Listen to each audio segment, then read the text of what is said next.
HR issues can kill you. One complaint against your company can turn your world upside down.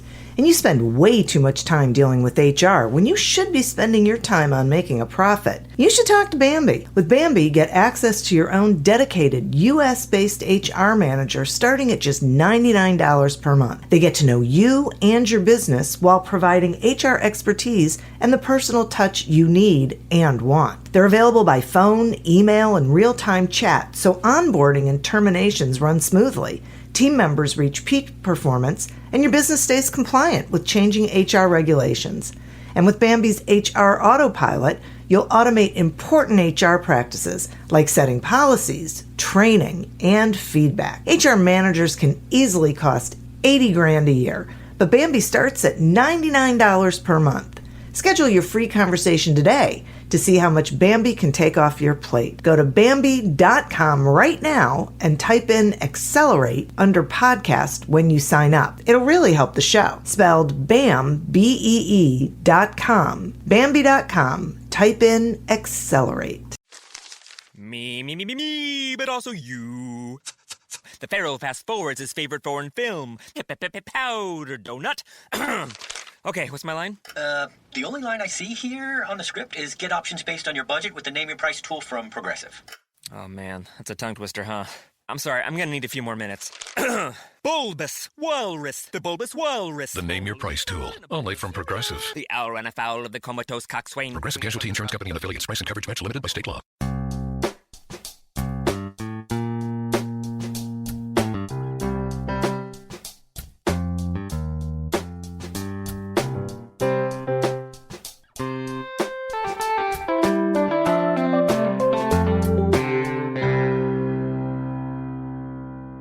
Welcome to Accelerate Your Business Growth with your host, Diane Helbig.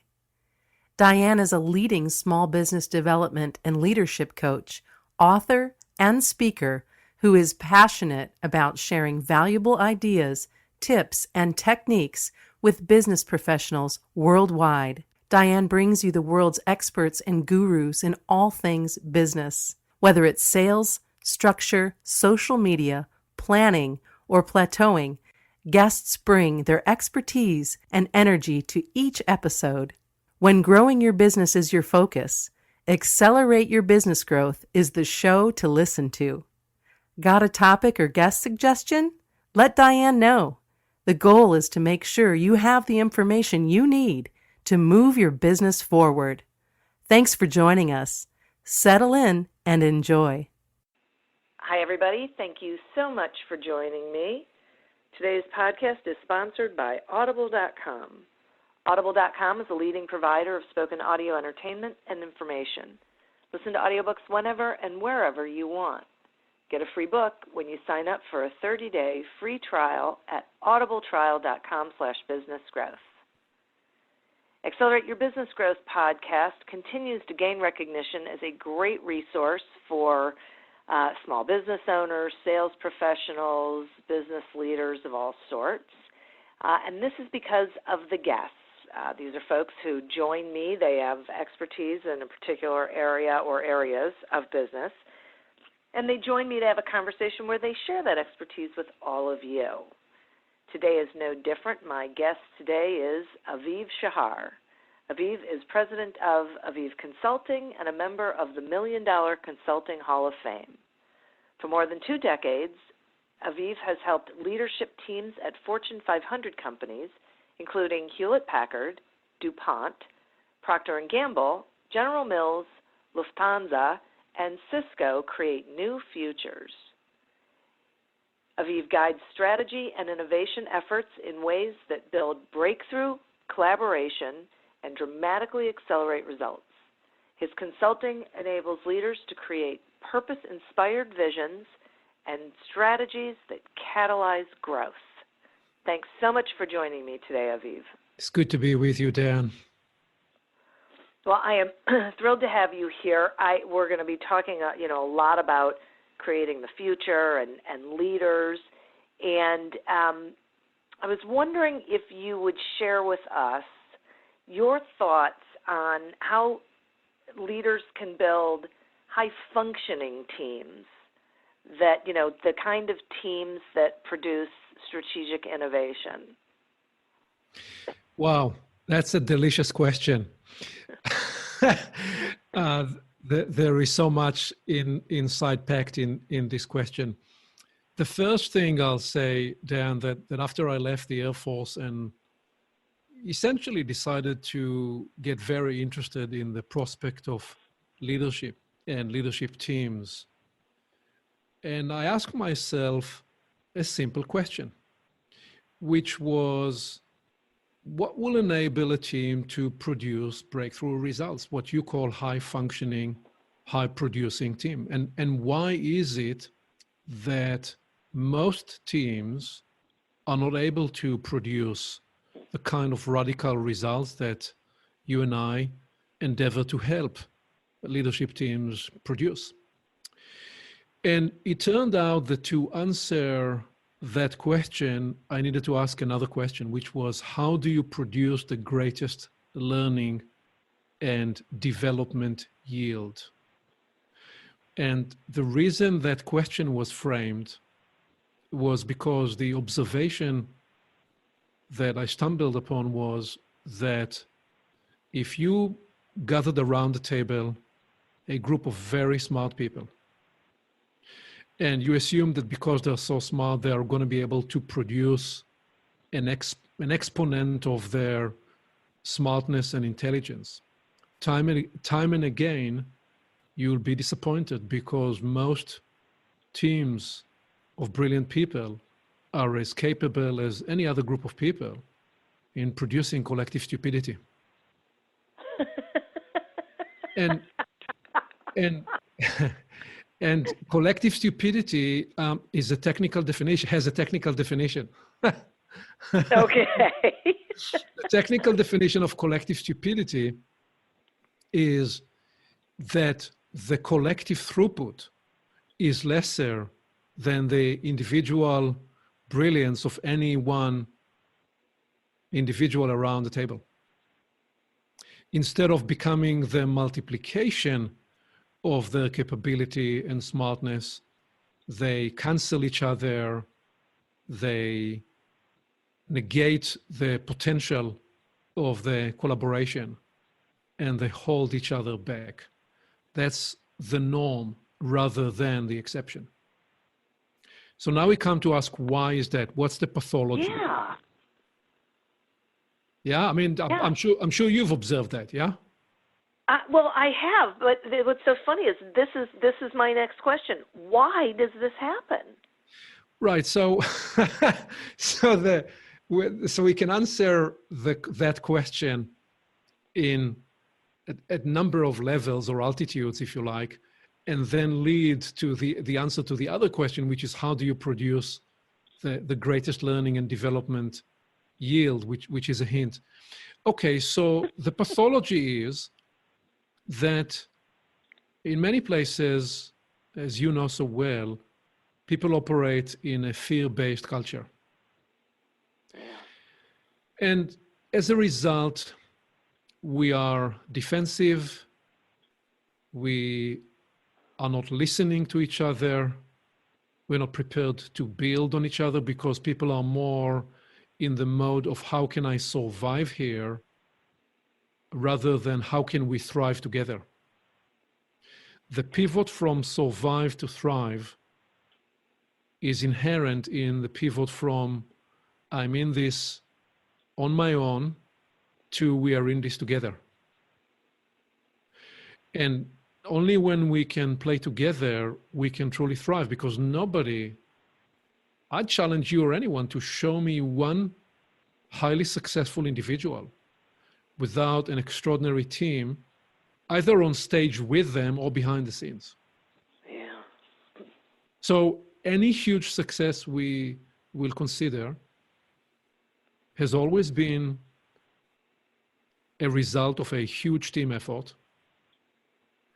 And if the team was able to transcend the defensive, fear-based environment and to enter a high collaboration, high functioning zone, and produce breakthrough learning, and then as a result of that breakthrough outcomes, they are the exception, and they differentiate themselves. So I can pause there, but if you like, I can double click and answer the next layer inside your question. You lead the conversation. That would be great.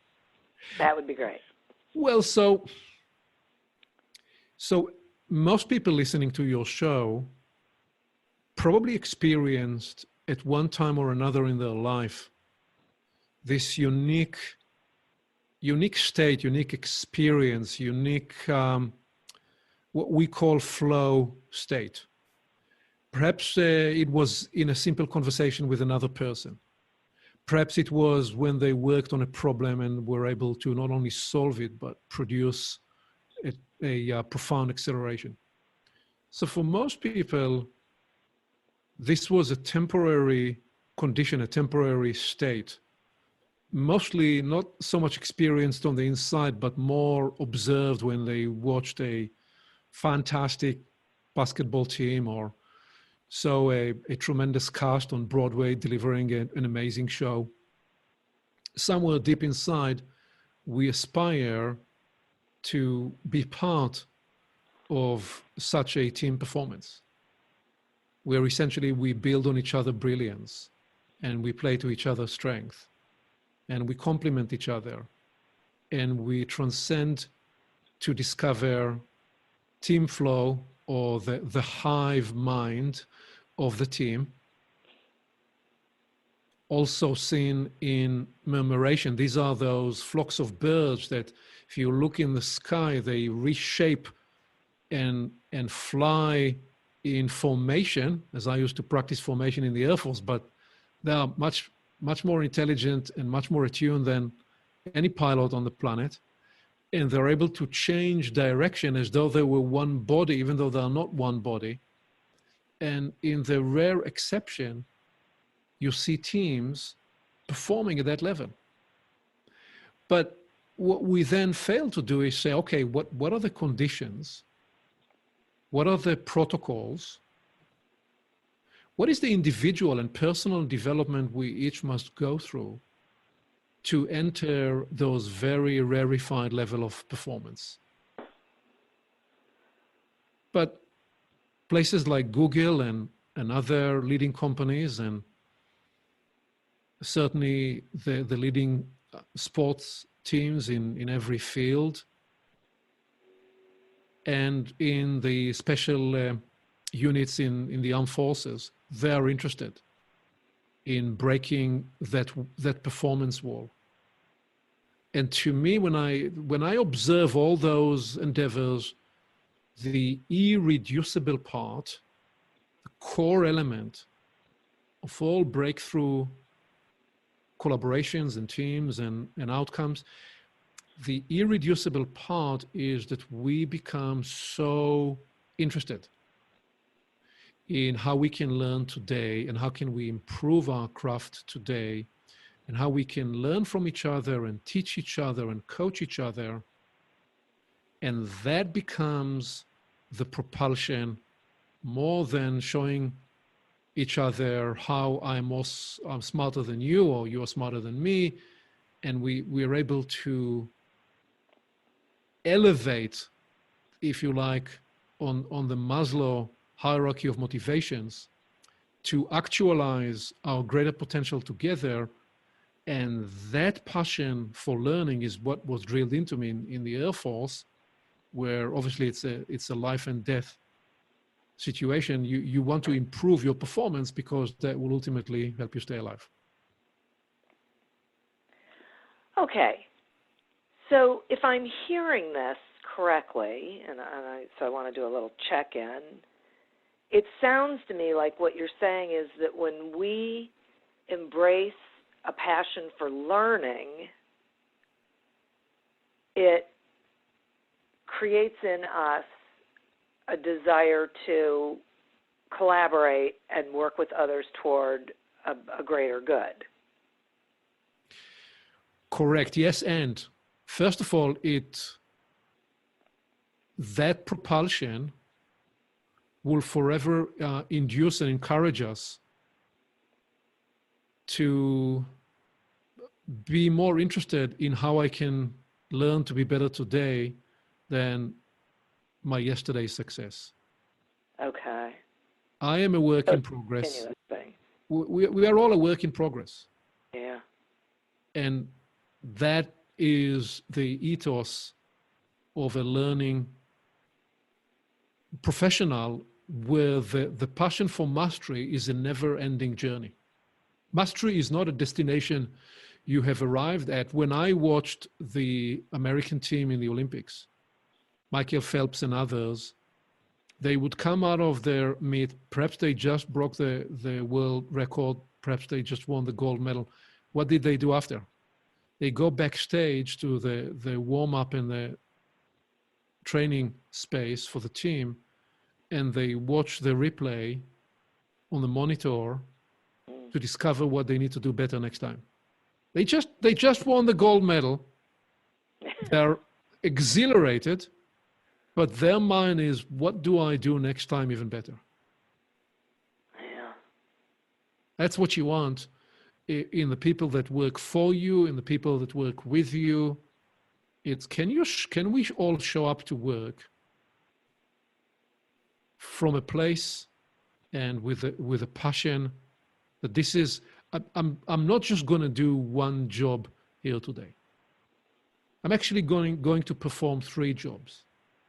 I'm going to do whatever belongs to my job assignment, whether I'm in sales or I'm in the purchasing group or I'm in an operational unit. I'm going to take care of business. That's my job 1. But I'm also going to do job 2 and job 3.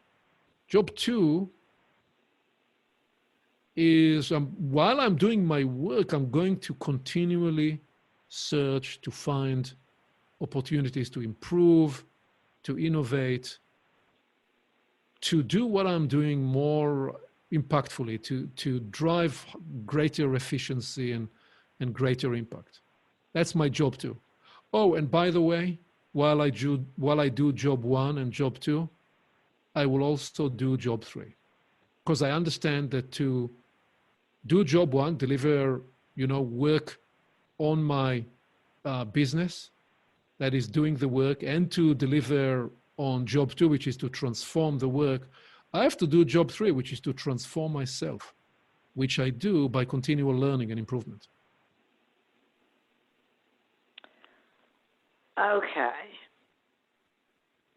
So this really is about continuous improvement, starting with yourself, and then it sort of ripples out into everything else. Correct. In all the layers of meaning in that, sometimes improvement is a word that has been marginalized to incremental steps, and that is one of the ways we improve. We tweak a process for it to be more efficient. I'd call this the horizontal improvement. There is also vertical transformation, where you look at a problem that you solved in a particular way and you say, well, what's a different way to look at this problem? One that will enable us to completely transform the way we go to market, the way we sell, the way we engage our clients, and so on. So you said something a minute ago about, imagine if everyone showed up to work doing their job 2 and job 3. And it sounds to me like in order to get that sort of an environment, the leadership has to behave in a certain way, have a belief system. So can you talk some about what the leader's role is in helping people show up to that degree?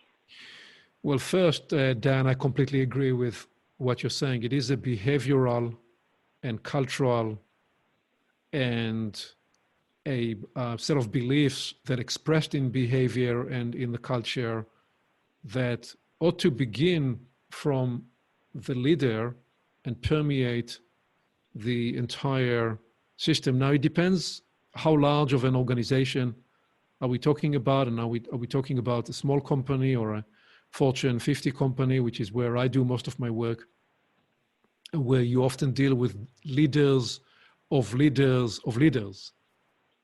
But to simplify, the job of the leader, I mean, let's just define leadership in a simplistic way. Leadership is about getting results through other people. And one of the critical transitions from leading first level of leadership, which is supervising other people, to then leading leaders and then leading directors that lead leaders, is you very quickly realize that your main job is to be involved in shaping the overall vision and mission and strategy, and we can talk about that if you're interested. And then your job is to actually engage the creative talent and unleash the potential of the people around you by demonstrating that they are part of the future you're creating with them. They are here to help you, to help themselves, together to co-create the business, the organization, culture. This is not a transactional thing. I mean, especially in North America, people spend more time with their co-workers than with their loved ones. I remind the people I meet with in my strategy workshops, do you realize you spend more time with your co-workers than with your loved ones? You might as well make it meaningful. You might as well make it an exceptional experience, a place where we thrive because we trust each other. We recognize that we are different. We bring different talents, different backgrounds. Some of us need to have some autonomous space at work, because if we don't have that, we cannot do our deep work, and others need to talk through the thinking out loud to collaborate, and we actually need to accommodate and design the work environment to accommodate to different thinking styles, different engagement styles, all those. So we need to enable people to thrive and to unleash their talent. And so the job of the leader is to shape high-level strategy together with the team, connect the dots, and get out of the way, and where necessary, remove obstacles so that the people working on her team or his team can really thrive and deliver all that they can.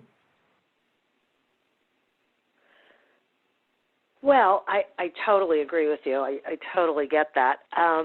I think, unfortunately, so many of them struggle with that.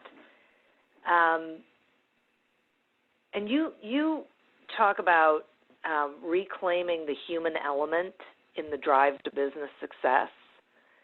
Can you give us like an example of what that would look like, or explain really what that is, so that I think there's an awful lot of leaders listening who don't really know how to engage? Well, so it begins with actually being able to engage in a real and meaningful conversation when you talk with your people, with people working for you, working with you. And what involves in that is being able to step into what I call listening level 3 and level 4. Listening level 1 is when somebody is on a conference call, but they're actually multitasking. Multitasking is another name for bogus and flawed and listening and engagement. You're not really there. You're there until you hear your name, and then you wake up into the conversation.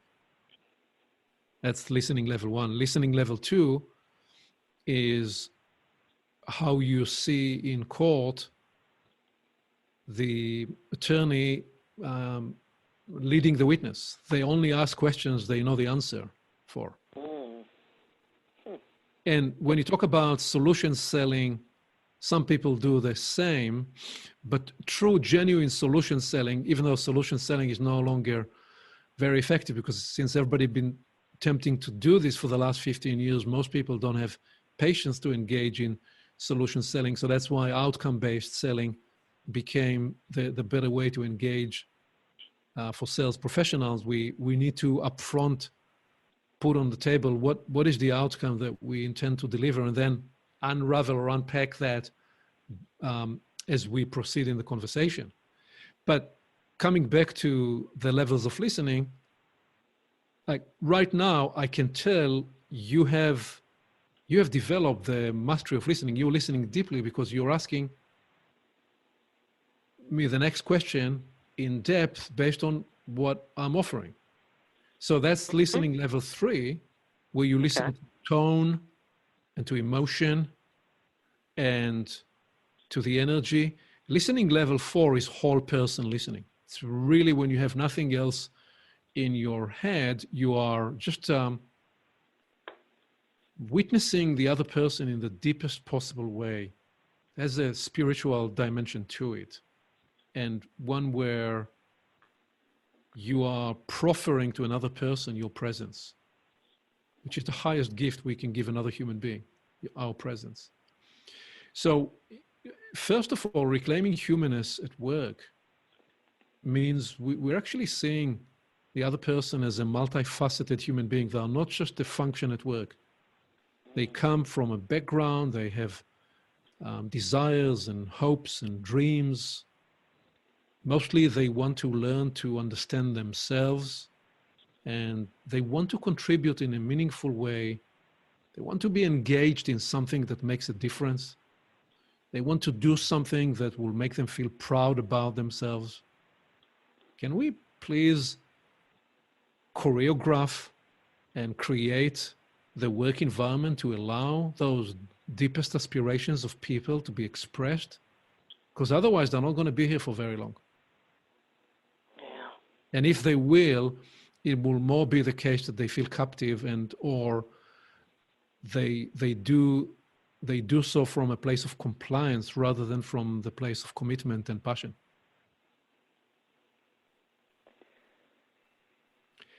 So that's one way to think about reclaiming humanness. I was the week before last in New York with a team, and we were in New York. And we were working actually on Wall Street, and we were working around the question of creating the future of the organization, the business future, the strategic future. And on the second morning, I said to them, you all work so hard and give so much to the company. And because of that, I'm going to take the next 30 minutes in this strategy and creating the future of the organization workshop. I'm going to claim the next 30 minutes back for you, for each one of you individually. And I took them through a simple instrument, simple evaluation tool, where they discover the quality of their individual life holistically. And I said to them, here is my reason. My premise is, because you give so much to the company, if we can give something back to you so that you live a fuller, more realized, more fulfilled life, we're doing right by the company. Because if you are healthier, happier, more fulfilled, you'll have more to bring to work. So that's me, if you like, either flying under the radar or forcing, to the degree that I can, the agenda that we must reclaim humanness in the workplace. Yeah, I really, I think part of the reason why I love this is because when it comes down to it, it is about people. It's not robots. They come to work with everything attached, And we have to be able to understand that there are forces at play with each person. In addition to the forces at work, there's other things. Like I teach a crew leadership program, and what I work with the people on is understanding the sorts of goals that their coworkers have. So everyone always goes to the goals at work, and then we have to expand from there to, okay, what are their life goals? What are their, some are good, some are bad, but, where are they? Because we have to remember that all of those things play into how they show up every single day. That's exactly right. Right? Yeah. Totally. Yeah. That's exactly right. People want to know not only that they are successful and that, yes, they are able to thrive financially. They want to know that they're involved in something that's meaningful. Yeah. And they, as I said, they want to feel proud about themselves. And ultimately, sooner or later, people want to journey from success to significance. So we have to be in the inquiry of that. What is the architecture of significance? It's about contribution. It's about meaning. It's about living into purpose. It's about showing up with the fullness of your talent, all those things. Yeah, right. Right. Now, I want to take a quick sponsor break, but then I have some more questions for you. Accelerate Your Business Growth podcast is happy to be sponsored by Audible.com. Audible.com is a leading provider of spoken digital audio entertainment and information. They have over 150,000 titles to choose from, and you can listen to them on any device, including whatever you're hearing us on right now. And if you sign up at our link, which is audibletrial.com/businessgrowth, you get one free audiobook and a 1-month trial of the service. Some examples of books you can listen to on audible.com are Two Brain Business 2.0 by Chris Cooper and Leading Loyalty by Lena Renee. So visit audibletrial.com/businessgrowth, explore the books that are of interest to you, and receive one free audiobook when you sign up for the trial. Today we're speaking with Aviv Shahar about how leaders can create new futures. Aviv, before we went on the sponsor break, you were talking about these levels of listening. And when you were talking about level 4, the thought that kept going through my head was, oh my gosh, how hard is it for someone to actually be at level 4? Yeah, great question. It's hard on 2 counts. First, you need to build the practice of actually being able to step into that zone. And secondly, you need to choose when you engage in that way. But the point is that if you are leading a large team and you go through the machinations of day-to-day business, I'm not suggesting that you can always be in that space. All I'm suggesting is that if once a month each person experienced you for 15, 20 minutes in that space, or once every couple of weeks, you will have created and enabled them to be seen, to be witnessed, to be engaged with you in a whole other different way. So as a leader, can you see the other person, not just in terms of what they provide you and the business, can you see them as a whole person? Can you understand and appreciate that they too want to thrive and succeed in the fullest way they can appreciate? So if yes, why won't you enable that? Now the realization is, yeah, you need to grow as a human being and as a leader to do so.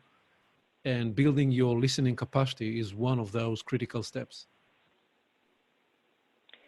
It seems like it takes an awful lot of intention to when things are moving so quickly, when everything around you is happening and there's so many moving parts, to make a conscious decision that you are going to show up. I mean, I get how valuable it is. I just think people need to really embrace the idea that they have to be fully on board with doing it and making it a practice. Well, I think you used the key word there in what you said. You talked about being intentional. We have no business showing up to work without being intentional in the first place, because otherwise we're just running on autopilot. When my son started his first business, he was still in the University of Washington. He and his partner were here, and the two of them were trying to build a business. And I said to them, when do you believe you are legitimately in business? And I like to create these kind of riddles because it sharpens people's minds about what it is that they're actually dealing with and the conundrum they try to solve. And so what they had to realize is they had an idea. That didn't mean they were in business yet. You can have an idea. You can even have a product.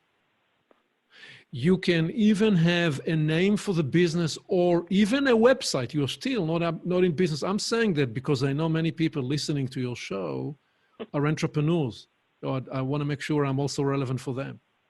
Yeah. You're not in business even when you registered with the state and you have your UBI number or whatever you needed to establish the business. All those possibly necessary steps you will take at some point. But none of these define and qualify for you to say, I am legitimately in business.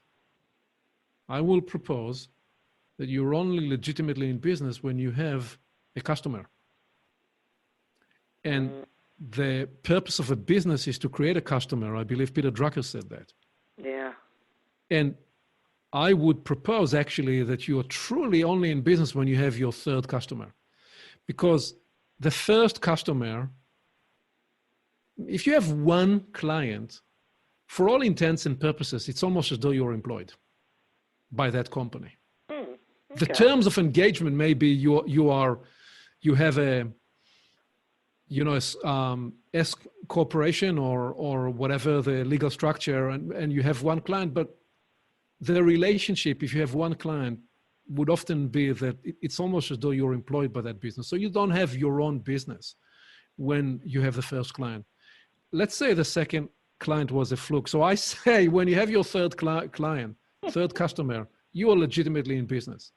To engage customers and clients, you need to listen attentively to their needs and to their pain points and be able to bring them some profound value that they cannot actually receive in quite the same way elsewhere. So listening is not just about reclaiming humanness. Listening is totally integral to the foundation of a successful business. Yeah, I'm so with that. I completely agree with you. And I don't think people do enough listening. I think they do an awful lot of talking. I just don't think they do too much listening because I think they already know. They've already made up their mind what they're going to provide or what they're going to do. Well, we can't autopilot our way to create something exceptional. Yeah. I haven't seen anyone running on autopilot achieving exceptional success. I have never been involved in two different projects or two different teams or two different executives and done exactly the same thing. Nothing is genericized. Everything is personalized. Certainly in my business. And the premise there is, anybody listening, you are in business for one of two reasons. Only one of two reasons. You are in business either because you are mission critical for your clients. That practically means they cannot achieve their core mission without your service. So an example would be if you are servicing a business that need to have some of their commodities delivered from the other side of the planet, on air or on the water, that delivery mechanism, that distribution is part of the mission critical supply chain. And you're either part of that, and if you are not mission critical for your clients, the only other way to be in business is to create overwhelming value. Because the third option, it means you are commoditized and you are interchangeable any day of the week. So I am in the consulting and coaching and strategy and innovation development space. So I'm not really mission critical. I mean, I am mission critical to people that have worked with me before, so they know how transformative the experience is for them. But initially, on face value, I am not, because they already have their core operation. So I'm not part of their mission critical ecosystem. So how do I get to be in business with them? I have to provide overwhelming value. Right. By which I mean in some way accelerate what they do dramatically, or help them, as we spoke earlier, to operate at a higher level. If I don't do that, if you don't do that successfully to your clients, they'll say, well, why would I be here? Let me go somewhere else, because there is somebody else who is exceptional. Yeah. So talk to me about radical trust. What is it?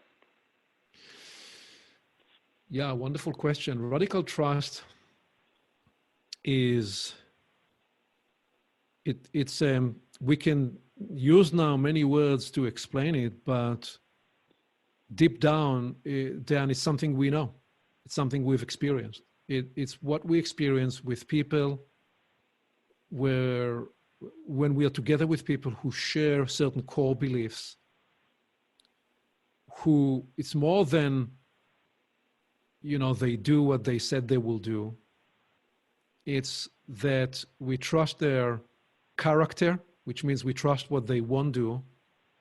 We trust the performance, we trust what they will do, and we trust that they will do whatever it is they try to do with care, with concern, not just for themselves, but for the greater good of the people around. So we have likely, if we developed radical trust, we likely were tested through difficult phases. We were pressed in a VUCA environment. VUCA to mean volatile, uncertain, complex, and ambiguous. We were faced with some setbacks and challenges, and we saw each other, to use this term, how we operate under fire, and we fought for each other. So we now have radical trust. And when we operate with a team like that, then we are energized and motivated by the people around us in the most profound way. The team becomes the object of our logotherapy. And what I mean by that is obviously Viktor Frankl and the idea that there is always something else you can look to or look at, a belief, a power, a religious or spiritual belief. But I'm also proposing that the object of your logotherapy can be your team, and the collective effort, collective mission that we endeavor to produce. And when we build that kind of radical trust, we are able to escape collective stupidity and begin to create collective wisdom. And we ultimately are able to unleash the greater collective intelligence and insight that's available for us. And the biggest thing about this is most things are easy to copy and emulate. So the competition is doing something, yeah, we can do it too. We are deploying certain strategy. Well, the competition can do that too.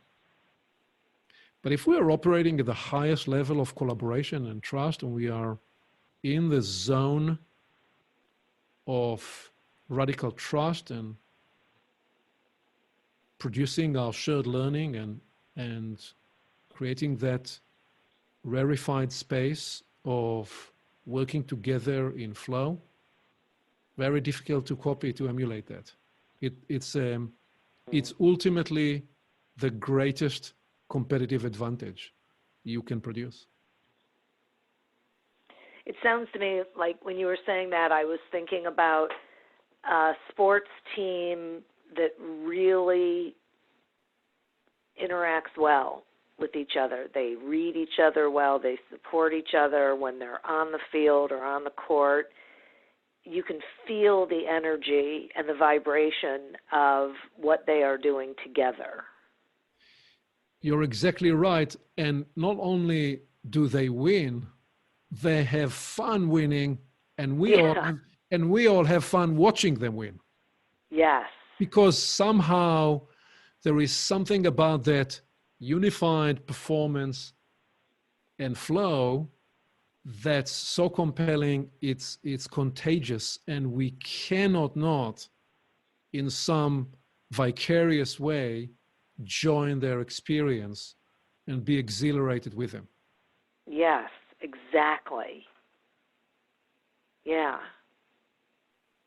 Wow, this is fascinating. So I have one last question for you. Will you explain why you think women will be at the forefront of leadership in the future and why it's a good thing? Okay, that's a compound question. Because, well, so is it a good thing? I know that was sort of presumptuous of me. Well, let me give you a multi-layered answer. We have to put it in context. We have to put it in context. The modern corporate creature is about 200 years old. Well, really, the earliest corporations emerged in the early 1600s. VOC, the large Dutch company, was the first corporation, I believe. At least the first corporation that sold joint stocks in the company. And so what we're looking at is 400 years of largely hierarchical and masculine, patriarchal, domineering structures that came out of the Industrial Revolution. And most of what was produced into the 20th century and led into the 20th century on that front was a mechanistic, atomistic view of of life and of world, because, and forgive me for just giving a bit of the historic context, the Cartesian fallacy which separated body and mind, that led to the scientific revolution and led to maximizing greed and profiteering in a way that is disconnected from the environment and from the broader prospect of humanness, was largely masculine driven. I'm not saying all men were bad, but not at all. That's not what I'm saying. But I'm saying a lot of the mess this world has experienced has often been at the hands of male or man leadership. I think we are now into the third iteration of that revolution with, excuse me, I'm just take a second. So if you look at the first feminist wave in the early 20th century and the second phase of feminism in the 60s, I believe we are potentially, after the Me Too movement, Did I mention that? I didn't. No. I believe we are sensing into what potentially is the third phase of the revolution, where it's not just about women in leadership, it's about feminine leadership and true women power, rather than women thinking that they need to behave like men in order to thrive. Hallelujah. Yeah. So, and by the way, that also means that men can show up at work and thrive with the feminine part of them, rather than be assholes, if I can say this word. Sure. Sure. So what I essentially propose that when we talk about reclaiming humanness, we are broadly speaking about reclaiming the feminine and the broader integration of the feminine and the masculine as two not warring capabilities, not warring forces, but integratable, joint forces. And I just don't see how we get there without more women in leadership. I see. I am so appreciative of that. It's so funny. There was a bunch of women at a book club the other night. We were talking about this sort of subject, and I have found, and I think it's because women haven't really had role models in leadership and business ownership, that they developed this false idea that in order to succeed in business, they had to behave like men. They had to be more masculine. They had to be whatever. And it doesn't work because they can't, and they come off in a way that is more detrimental to their, to their growth than just embracing the things about them that are positive in a workforce, that are positive in leadership, and really showing up authentically and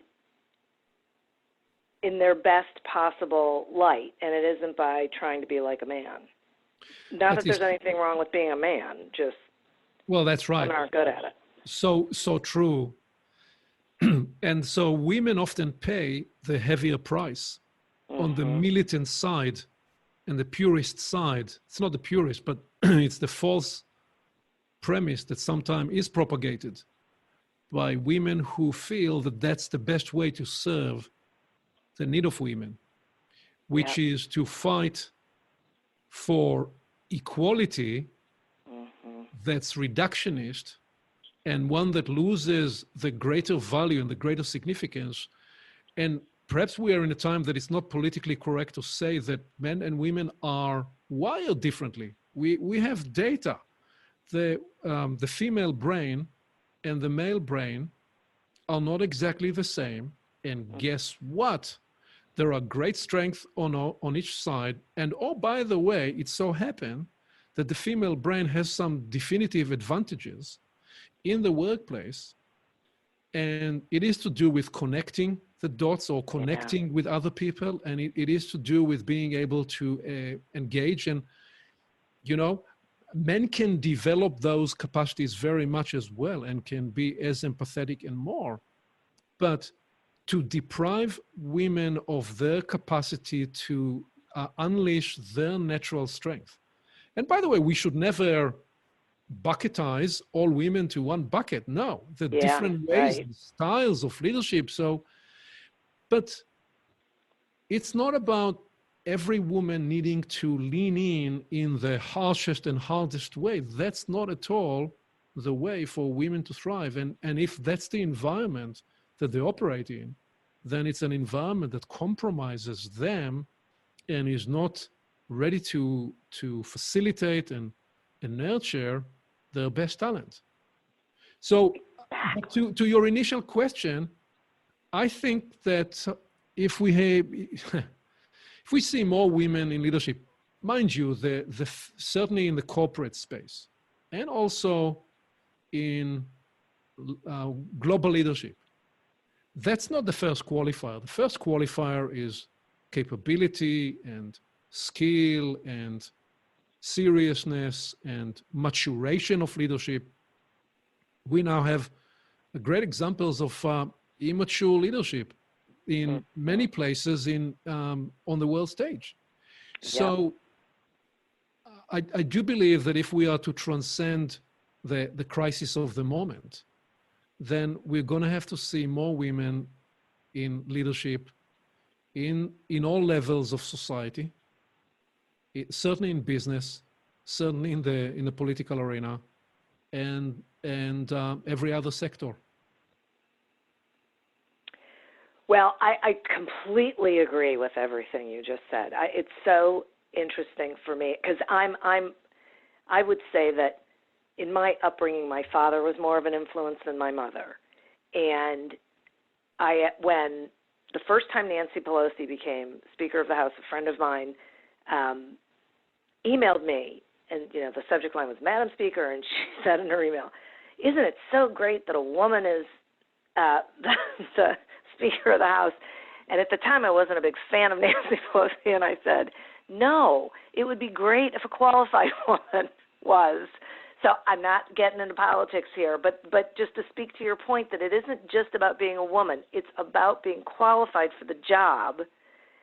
And okay, so if you're a woman, it doesn't disqualify you from the job of leadership. That's exactly right. And let me, whilst we are on topic, also address the other side of the equation. Because I have been with a group of only men in the room. And when a group of men is able to transcend the rivalrous tone and the natural who is the alpha in the room and enter a shared collaborative space, that group of men can produce something extraordinary. And I will say that they were prepared to embrace the higher feminine part of themselves because that's always there in potential. Right. Yeah, that's So, great. That's a great point. Rather than addressing those as two competing or warring genders, can we recognize that we have two energies, two forces, two principles that can be integrated in each and every one of us, and we actually need those two ways of showing up, those two forces, to produce success. Yeah. And to produce anything. And by the way, for sure, to produce life. Yeah. Exactly. Yes, I am totally on board with that. Now, of course, the great Mothers Council of the Iroquois Nation knew all that many years ago. So we're not inventing anything radically new here. We just need to reclaim ancient wisdom. Yes, yes. Isn't that always the way, though? It's not like any of this is new. It's just we lost it somewhere, I guess, in the Industrial Revolution. I'm not quite sure, but it seems like the older,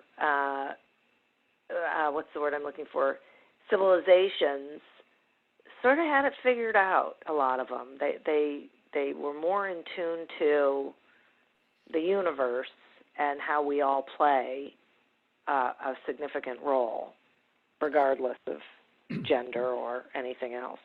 You know, I know we're running out of time, but I'll just quickly say the following. In the stock market, they like to talk about the 8-year cycle, and sometime we talk about the 40-year cycle and also the 80-year cycle. And we possibly are converging on all those cycles, but also the 200-year cycle, which is the paradigm that essentially was fashioned in the Industrial Revolution. And some of that is coming to a point if we are to transcend all that, all the complex challenges that's on our global plate. Something to develop further on a different conversation, but just to seed this idea. Yeah, that's great, and we should. because I cannot begin to tell you how much I have enjoyed this conversation with you. I am just thrilled that we got to spend this time, and we will have to do it again because it's just incredibly valuable for me, and so I'm assuming for the listeners too. So, speaking of the listeners, will you tell them how they can find you and get in touch if they need and want to, please? I would, and I want to leave them first with one simple phrase as a gift to internalize. There are always more options. People often, when they struggle with something, they think, oh, this is my one option. No, there are always more options. That's a practice we developed here in our business and in our family, and perhaps something to develop further. So I just wanted to first leave them with that, with something practical and concrete. That's great. They can find me on avivconsulting.com. The name of the book, which they can find on Amazon and Audible, is Create New Futures. They can find me on LinkedIn and all other social media with my name, Aviv Shahar, and Aviv Consulting. And looking forward to continue the conversation. Excellent. Thank you so much. And listeners, thank you. This was just a wonderful episode with a lot of really valuable, rich content. I would also like to thank our sponsor. If you would like to get a free trial of audible.com as well as a free audiobook, you can get Aviv's book there. Please go to audibletrial.com/businessgrowth to sign up. As always, continue to prosper and be curious.